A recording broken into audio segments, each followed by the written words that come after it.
Kun energiamarkkinat monimutkaistuvat, päätöksenteon nopeuteen liittyvät vaatimukset kasvavat. Energia-ala on poikkeuksellisen otollinen ympäristö tekoälyn hyödyntämiselle, sillä se nojaa reaaliaikaisuuteen ja suuriin tietomassoihin.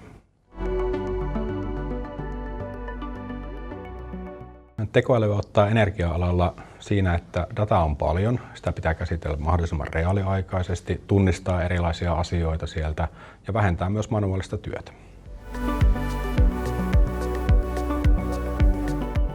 Tekoäly on apuväline asiakkaan työn tehostamiseen ja automaation lisäämiseen.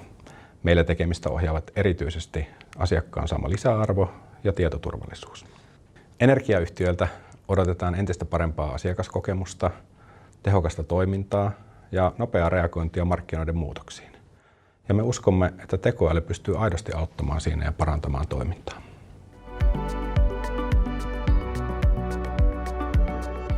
Energia-alahan on yhteiskunnan kriittinen toimiala ja sen takia mekin suhtaudutaan dataan liittyviin vaatimuksiin todella vakavasti.